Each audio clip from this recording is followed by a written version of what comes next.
You're listening to Winnipeg's Classic 107. My name is Simon Rusnak. The Skywalk Concert Series returns free of charge to the Millennium Library tomorrow during the noon hour. Soprano Zohreh Gervais and pianist Lisa Rumpel explore the relationship between music and memory through songs by Schubert, Schumann, Strauss, Copland, and Britten. Both Zohreh and Lisa have joined me in the studio this morning. Welcome back to Classic 107. Good morning. Thank you. Thanks so much for being here, bright and early. Music and memory, there's certainly a fascinating connection between these two fields. Zohreh, what inspired you to explore this relationship? Well, my Opa has Alzheimer's, and over the past 5 years, I've watched his memory disintegrate, basically, but his memory of music has remained very strong. And even though he can barely talk anymore, if he sees me and I start to sing to him one of his favorite songs, which are incidentally all by Schubert, he will start singing along, and then he's able to talk to me a little bit after. It like opens up his mind again. And it's absolutely magical, and I have really enjoyed being able to connect with him through music in the last few years of his life. That is a very powerful connection and a very personal one for you. And it's one that I'm sure many listening have unfortunately experienced. But there's this beautiful moment that happens when you reconnect through music. And it was earlier this year, actually, in January during Alzheimer's Awareness Month, we had a registered music therapist come in and talk about that relationship between music and the brain.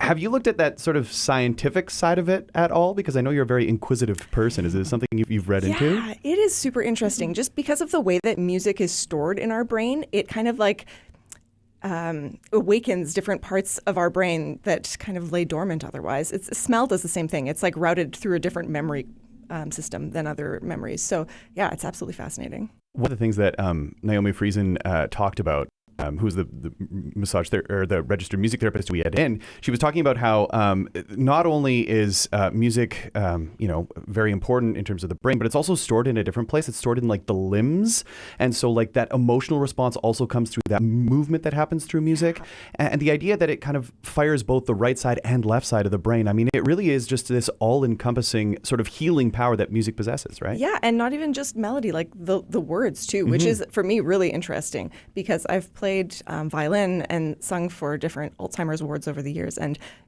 whether or not it's vocal music with words or it's instrumental music, it seems to awaken kind of different types of responses in people too. So yeah, it's fascinating. Lisa, what about you? When you think of music and the brain, what comes to mind? No pun intended.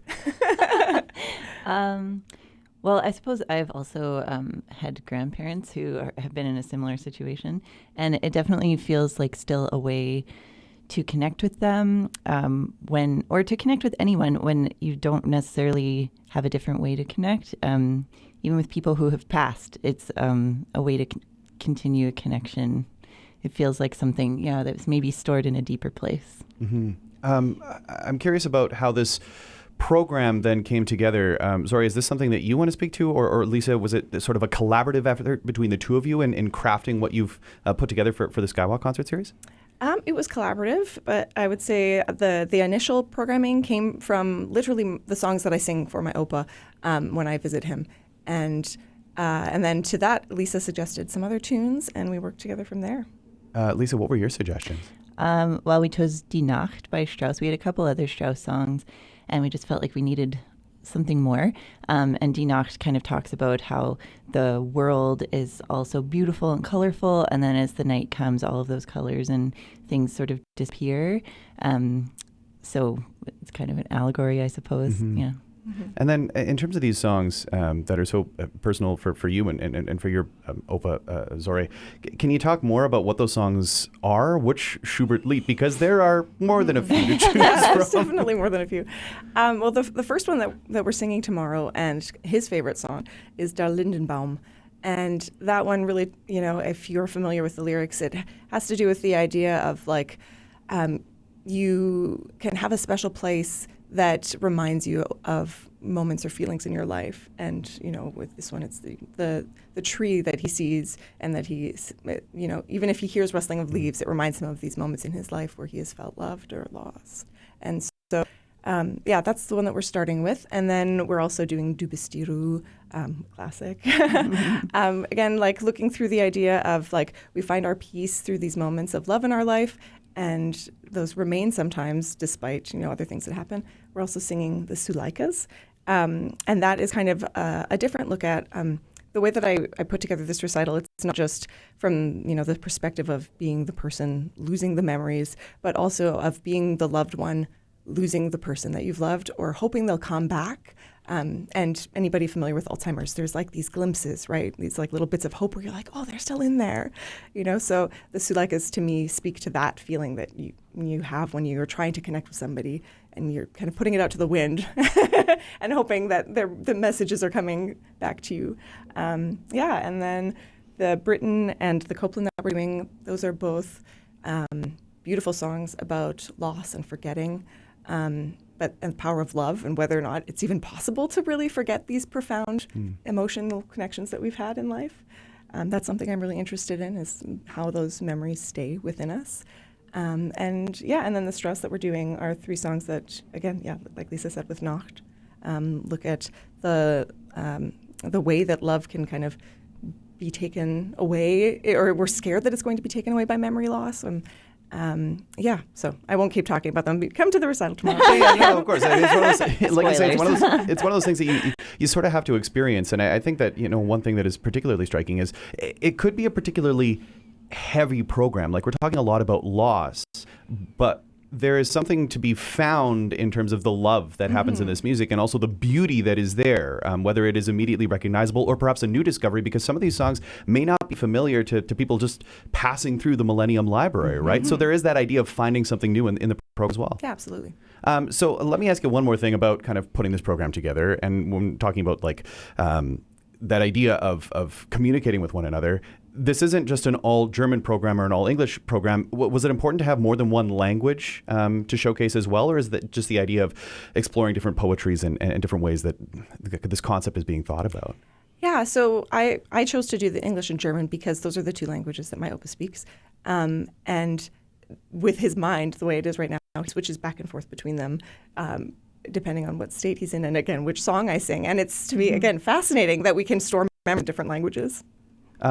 Lisa, as someone who's lived with this music, as someone who has performed this music alongside a lot of individuals, I'm curious, what comes when you think back on this music? Is there a certain musical memory that is particularly poignant for you when you're looking through, like thinking of Die Nacht, for instance? When you sit down at the keyboard, is there a sort of muscle memory that's there? Do you think back on past performances? What about that side of things? Oh yeah, definitely. It's really interesting, actually, and sometimes I have to write in my music, I'm me of today, not of 10 years ago. Like, I can play different now than I used to. But yeah, definitely. Like the Sulaikas, for example, I've performed them with, I don't know, probably 10 different sopranos, 5 to 10, I would say. And everyone has a different interpretation and a different reason they want to do them, and a different feeling about them, and like who they're trying to communicate with through the wind and that kind of thing. They're also special to me, the Sulaika songs, as well as Du bist die Ruhe, because, excuse me, Dean Larson, who was the head of the Schubert Institute in Austria, came here every year for a few years, and those were the last 2 songs that I performed for him before he died.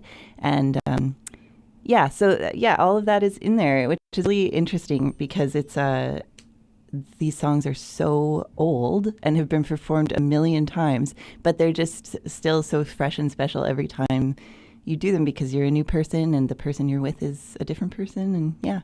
It's all about that connection, right? I mean, that's what it feels like music keeps coming back to. It's connection. It's connection with the music. Definitely. It's connection with others.